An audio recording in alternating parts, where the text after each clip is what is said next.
Speed of 90 ready. ઉપરોક્ત કાયદાકીય જોગવાઈઓ તથા તત્વો લક્ષમાં લેતા હાલના કામે આરોપીને તકસીરવાન ઠરાવતા પહેલા પ્રોસિક્યુશનને એ હકીકત નિર્વિવાદિત રીતે નિઃશંકપણે પુરવાર કરવી પડે કે પ્રથમ તો મરણ જનાર સ્ત્રી પરણિત હતા, તેમજ તેણીએ આત્મહત્યા કરેલી અને આવી આત્મહત્યા આરોપી દ્વારા આપવામાં આવતા ત્રાસના કારણે કરવામાં આવેલી અને આવા ત્રાસના કારણે આરોપી દ્વારા માનસિક ત્રાસ આપી આત્મહત્યા કરવા દુષ્પ્રેરણ કરી તે હકીકતો ફરિયાદ પક્ષે નિઃશંકપણે પુરવાર કરવાની જવાબદારી તેમના સિરે રહે છે, જે અનુસંધાને પોતાનો ઉપરોક્ત બોજો સાબિત કરવા માટે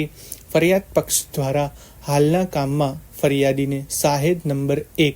પુનિયાભાઈ કોળસેભાભાઈ કામડીને આંક 12થી તપાસેલા, ત્યારબાદ ફરિયાદીના તથા મરણ જનાર વિમલબેનને લાગતા વળગતા સાહેદોને અનુક્રમે સાહેદ નંબર 2 હરીશભાઈ દિનેશભાઈ પવારને આંક 14થી, સાહેદ નંબર 3 નવસાબેન દિનેશભાઈ પવારને આંક 15થી, સાહેદ નંબર 4 લલ્લુભાઈ કાકડેભાઈ વળવીને આંક 16થી, સાહેદ નંબર 5 નરેશભાઈ દિનેશભાઈ પવારને આંક 17થી, સાહેદ નંબર 6 જીતેન્દ્રભાઈ દિનેશભાઈ પવારને આંક 18થી તપાસવામાં આવેલ ઉપરોક્ત તમામ સાક્ષીઓને તેમની સરતપાસમાં સોગંદ ઉપર એ હકીકત જણાવેલ કે તારીખ 1/8/2014ના રોજ સાંજના 6:30 વાગ્યાના સુમારે મરણ જનાર વિમલબેને ઘરમાં પડેલી કેરોસીનની બાટલીમાંથી કેરોસીન પોતાના શરીરે છાંટી આગ ચાપી સળગી ગયેલી અને દાઝી જવાથી થયેલ ઈજાના કારણે વલસાડ સિવિલ હોસ્પિટલ ખાતે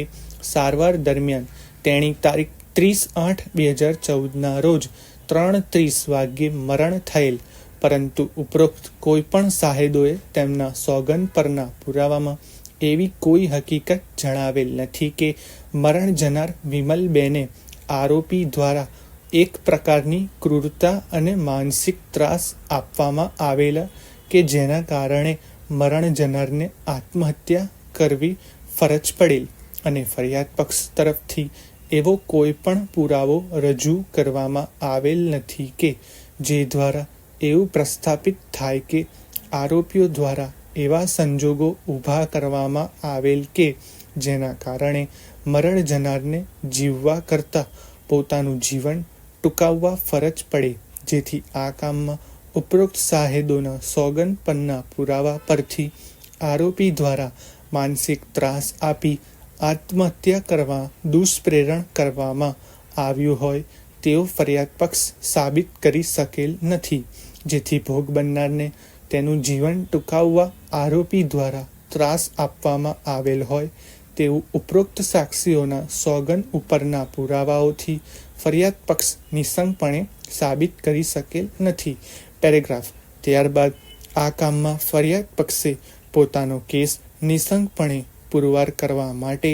આંક 13થી અસલ ફરિયાદ, આંક 19થી આહવા પોલીસ સ્ટેશનની સ્ટેશન ડાયરી, આંક 22થી બનાવવાળી જગ્યાનું પંચનામું, આંક 23થી તહોમતદારની શરીર સ્થિતિનું પંચનામું, આંક 24થી મરનાર વિમલબેનની PM નોટ, આંક 25થી કોઝ ઓફ ડેથ સર્ટિફિકેટ, આંક 26થી મરણ વિમલબેનનું ઇન્ક્વેસ્ટ પંચનામું, આંક 29થી રવાંગી નોંધ, આંક 30થી રસાયણશાસ્ત્ર પૃથ્થકરણ અહેવાલ, આંક 33થી ડૉક્ટરની અસલ યાદી, આંક 36થી FSLનો પ્રાથમિક અહેવાલ રજૂ કરેલ.